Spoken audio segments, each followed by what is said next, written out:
तो hello guys, स्वागत है आपका आप ही के अपने चैनल बिहारुदे क्लासेस 11th और 12th साइंस पे।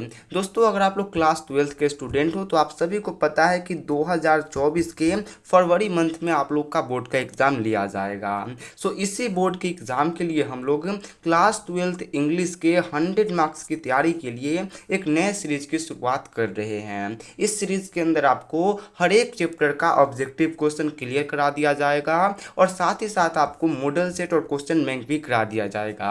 तो चलिए हम लोग इस सीरीज की शुरुआत करते हैं और शुरुआत हम लोग करेंगे इंग्लिश के चैप्टर 1 से, यानी कि इंडियन सिविलाइजेशन एंड कल्चर से। तो आज के इस वीडियो में हम लोग क्या करेंगे, इंडियन सिविलाइजेशन एंड कल्चर के ऑब्जेक्टिव क्वेश्चन को देखेंगे। साथ ही साथ मैं हिंदी में आपको बताते चलूंगा कि अर्थ क्या होता है, तो आप लोग को याद करने में भी आसानी होगी। तो चलिए वीडियो को शुरू करते हैं। रिक्वेस्ट है कि वीडियो को शुरू से लेकर के अंत तक जरूर देखते रहिएगा।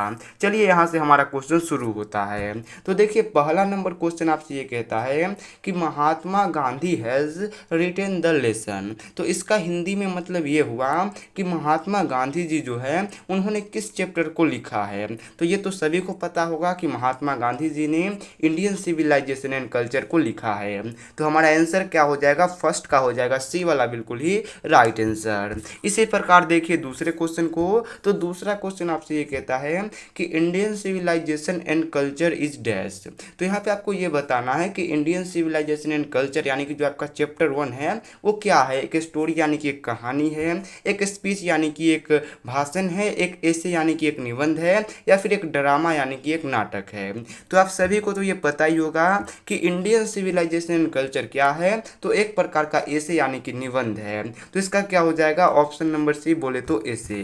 अगला क्वेश्चन देखिए तीसरा नंबर। तो तीसरा क्वेश्चन आपसे ये कहता है कि गांधी जी हैज़ बॉर्न ऑन डैश। तो यहाँ पे आपको ये बताना है कि गांधी जी का जन्म यानी कि बॉर्न कब हुआ था। तो बहुत ही सिंपल सा क्वेश्चन है, सभी को ही पता होगा कि 2 अक्टूबर 1869 को हुआ था। तो इसका क्या हो जाएगा, ऑप्शन नंबर सी यानी कि 2 अक्टूबर। ठीक है। अगले क्वेश्चन को देखिए। अगला क्वेश्चन आपसे ये कहता है कि what was that our ancestor satisfied with. तो यहाँ पे आपको ये बताना है, इसका मतलब ये हुआ कि किसके साथ, मतलब किस चीज़ के साथ हमारे एसेंस्टोर्स यानी कि हमारे जो पूर्वज हुआ करते थे वो सेटिस्फाइड यानी कि संतुष्ट रहते थे। तो देखिए हमारे जो पूर्वज हुआ करते थे वो शहर को पसंद करते नहीं थे, टाउन भी उन्हें पसंद नहीं था, लेकिन स्मॉल विलेज यानी कि छोटा सा जो गाँव था उसके साथ हमारे एसेंस्टोर्स यानी कि हमारे जो पूर्वज थे वो बहुत ही सेटिस्फाइड यानी कि संतुष्ट रहते थे। तो इसका आंसर क्या हो जाएगा, ऑप्शन नंबर सी यानी कि स्मॉल विलेज।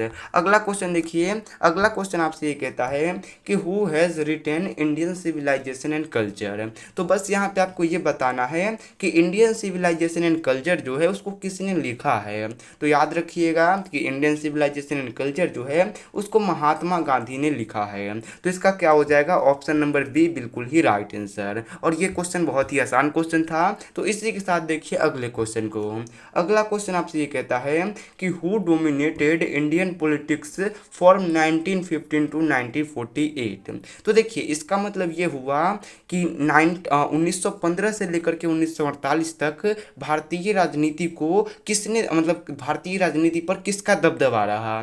तो आप सभी को पता होना चाहिए कि जब से गांधी जी राजनीति में आए यानी कि 1915 से लेकर के 1948 तक ये जो समय है, इस समय में जो इंडियन पॉलिटिक्स यानी कि भारतीय राजनीति था इस पर किसका दबदबा था। तो इस पर गांधी जी का दबदबा था। तो इसका क्या हो जाएगा, ऑप्शन नंबर सी यानी कि महात्मा गांधी। अगला क्वेश्चन 7 नंबर आपसे ये कहता है कि what is the glory of India it's remains. तो यहाँ पे आपको ये बताना है कि भारत की जो ग्लोरी यानी कि भारत की जो आप लोग एक तरीके से बोल सकते हो महिमा है वो कैसी है, मतलब किस प्रकार की महिमा है। तो देखिए भारत की जो महिमा यानी कि भारत की जो मतलब कल्चर है यहाँ का जो है उसकी महिमा जो है वो इमूवेबल है। क्या है, इमूवेबल है, मतलब अचल है, मतलब जो है महिमा वो बदल नहीं सकता। ठीक है। तो ये एक प्रकार का क्या है, इमूवेबल है। इसका बिल्कुल ही राइट आंसर हो जाएगा। तो इसका क्या हो गया, गया ऑप्शन नंबर सी मतलब अचल। अगला क्वेश्चन देखिए, अगला क्वेश्चन आपसे ये कहता है कि what was that our ancestor satisfied with. तो ये तो मैंने आपको करा ही दिया है कि हमारे जो पूर्वज यानी कि एसेंस्टोर थे वो किसके साथ सेटिस्फाई संतुष्ट थे, तो स्मॉल विलेज के साथ। तो इसका तो सी हो जाएगा, ये क्वेश्चन रिपीट हो गया है। उसके बाद देखिए अगले क्वेश्चन को, अगला क्वेश्चन आपसे ये कहता है कि Indian civilisation is the state of development of. तो यहाँ पे आपको ये बताना है कि जो भारतीय सभ्यता है ये किस मतलब ये किस चीज़ की मतलब डेवलपमेंट यानी कि किस चीज़ की विकास की यखनी स्थिति है। तो आप लोग याद रखिएगा कि भारतीय सभ्यता जो है ये पीपल यानी कि मनुष्य की डेवलपमेंट यानी कि विकास की स्टेट है। तो इसका क्या हो जाएगा, ऑप्शन नंबर डी बिल्कुल ही राइट आंसर यानी कि पीपल। अगला क्वेश्चन देखिए, अगला क्वेश्चन आपसे ये कहता है कि the people of Europe are inspired by dash and Roman written writer. ठीक है, यहाँ पे राइटर होना चाहिए। ठीक है, तो देखिए यहाँ पे आपको ये बताना है कि यूरोप के जो लोग हैं यानी कि पीपल ऑफ यूरोप जो है वो किन के द्वारा इंस्पायर होते थे। एक तो डैश, एक तो आपको बता दिया है कि रोमन है, और एक बताया है कहाँ के लेखक। तो देखिए इसका सिंपल सा आप लोग आंसर ये याद रखिएगा कि यूरोप के जो लोग थे ये किनके द्वारा इंस्पायर यानी कि प्रेरणा लेते थे, तो ग्रीक और रोमन के जो लेखक यानी कि वहाँ के जो राइटर थे उनसे वो प्रेरणा लेते थे। कहाँ के लोग, तो यूरोप के लोग। तो इसका क्या हो जाएगा, ऑप्शन नंबर ए यानी कि ग्रीक एंड रोमन रिटर्न। अगला क्वेश्चन देखिए, अगला क्वेश्चन आपसे ये कहता है कि dash was a spiritual leader than a political leader. तो यहाँ पे आपको ये बताना है कि डैश मतलब कौन थे जो एक स्पिरिचुअल लीडर थे, किससे, तो पॉलिटिकल लीडर से ज़्यादा एक स्पिरिचुअल लीडर थे। स्पिरिचुअल लीडर मतलब होता है एकदम जो एकदम मतलब क्या बोलते हैं इसको, जैसे मैं मुंह में आया वो, लेकिन तो स्पिरिचुअल लीडर अगर आपको ये क्वेश्चन पूछे तो देखिए एक राजनेता से बढ़कर भी एक स्पिरिचुअल लीडर कौन थे, तो याद रखिएगा महात्मा गांधी यानी कि एम गांधी। अगला क्वेश्चन आपसे ये कहता है कि who used truth and non violence as the chief weapons against the British rule in India. तो इसका मतलब ये हुआ कि किसने सत्य और अहिंसा को अपने मुख्य हथियार यानी कि मुख्य वेपन के रूप में यूज किया, किसके विरुद्ध, तो भारत में जो अंग्रेजों का शासन था उसके विरुद्ध। तो ये तो सभी को पता होगा कि सत्य और अहिंसा का सबसे अच्छा प्रयोग किसने किया था, तो महात्मा गांधी ने किया था। किसके खिलाफ किया था, तो ब्रिटिश रूल जो इंडिया के अंदर था उसके खिलाफ किया था। तो इसका तो और कोई आंसर हो ही नहीं सकता महात्मा गांधी जी के सिवा। तो इसका क्या हो जाएगा, ऑप्शन नंबर ए यानी कि एम गांधी। देखिए एम गांधी का मतलब ही महात्मा गांधी भी होता है, तो कंफ्यूज आप लोग को नहीं होना है। अगला क्वेश्चन जो है वो आपसे ये कहता है कि dash is a non as a father of nation और बापू। तो यहाँ पे आपको ये बताना है कि कौन थे जिनको फादर ऑफ नेशन यानी कि राष्ट्रपिता और बापू के नाम से भी जाना जाता है। तो बाबू ये तो बच्चा बच्चा को पता होगा कि फादर ऑफ नेशन यानी कि राष्ट्रपिता और बापू हम लोग किसको कहते हैं, तो महात्मा गांधी यानी कि एम गांधी को कहते हैं। तो इसका क्या हो जाएगा, ऑप्शन नंबर बी यानी कि महात्मा गांधी। नेक्स्ट क्वेश्चन आपका ये है कि pharaohs were rules of ascent dash. तो यहाँ पे आपको ये बताना है कि फराहोस नाम के जो एक रूलर यानी कि एक शासक थे, इन्होंने कहाँ पे रूल किया था, कहाँ पे शासन किया था। तो याद रखिएगा फराहोस नाम के जो रूलर यानी कि शासक थे इन्होंने एसेंट कहाँ पे, तो एसेंट इजिप्ट मतलब कि जो पुराना इजिप्ट है, एसेंट मतलब होता है बहुत ही प्राचीन, तो प्राचीन इजिप्ट पे इन्होंने क्या किया था, शासन किया था। तो इसका क्या हो जाएगा, ऑप्शन नंबर ए यानी कि इजिप्ट। अगला क्वेश्चन देखिए, अगला क्वेश्चन आपसे ये कहता है कि my experiment with truth was written by dash. तो यहाँ पे आपको ये बताना है कि सत्य के साथ मेरा प्रयोग जो है ये किनके द्वारा लिखा गया है। तो एक बहुत ही फेमस किताब है माई एक्सपेरिमेंट विथ ट्रूथ, और ये जो किताब है ये किनके द्वारा लिखा गया है, तो ये भी महात्मा गांधी के द्वारा लिखा गया है। तो इसका क्या हो जाएगा, ऑप्शन नंबर ए यानी कि महात्मा गांधी। अगले क्वेश्चन को देखिए, अगला क्वेश्चन आपसे ये कहता है कि we notice that mind is a dash. तो यहाँ पे आपको ये बताना है कि हम लोगों ने ये नोटिस किया कि जो हमारा माइंड यानी कि जो दिमाग है वो क्या है। तो आप लोग याद रखिएगा कि माइंड यानी कि हम लोग का जो मन है एक प्रकार का रेस्टलेस वर्ड है। क्या है, रेस्टलेस वर्ड है, मतलब बिना आराम का पंछी है। तो इसका क्या हो जाएगा ऑप्शन नंबर बी यानी कि रेस्टलेस पक्षी। अगला क्वेश्चन आपसे ये कहता है कि European civilisation bill means dash for India. तो यहाँ पर आपको ये बताना है कि यूरोपियन सिविलाइजेशन यानी कि यूरोपियन सभ्यता जो है ये भारत के लिए कैसा है, मतलब किस तरीके का है भारत के लिए, अगर भारत के लोग इसको अपनाने लग गए। तो गांधी जी ने कहा था कि यूरोपियन सिविलाइजेशन जो है ये भारत के लिए क्या है, तो रूइन है। रूइन मतलब क्या होता है, तो रूइन मतलब होता है जिससे मतलब बर्बादी का खतरा हो, जो मतलब खतरनाक हो, जिससे आपको खतरा हो।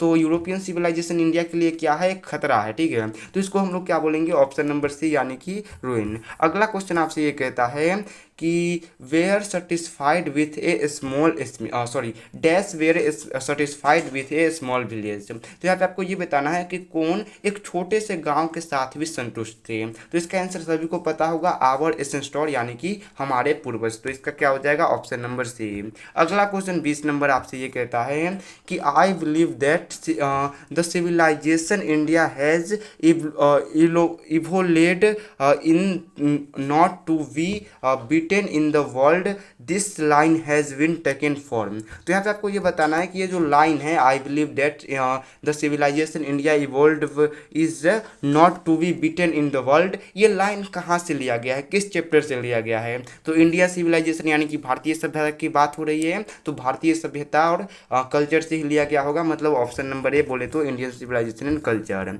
अगला क्वेश्चन 21 नंबर देखिए। 21 नंबर क्वेश्चन आपसे ये कहता है कि the world famous attic civilization in dash. तो यहाँ पे आपको ये बताना है कि दुनिया में फेमस एटीक सिविलाइजेशन यानी कि एटीक सभ्यता जो है ये किस देश में है, ग्रीस में है, इटली में है, स्पेन में है, पुर्तगाल में है, कहाँ पे है। तो याद रखिएगा एटीक सिविलाइजेशन जो है ये ग्रीस में था। कहाँ पे था, ग्रीस में था। तो इसका क्या हो जाएगा ऑप्शन नंबर ए हो जाएगा।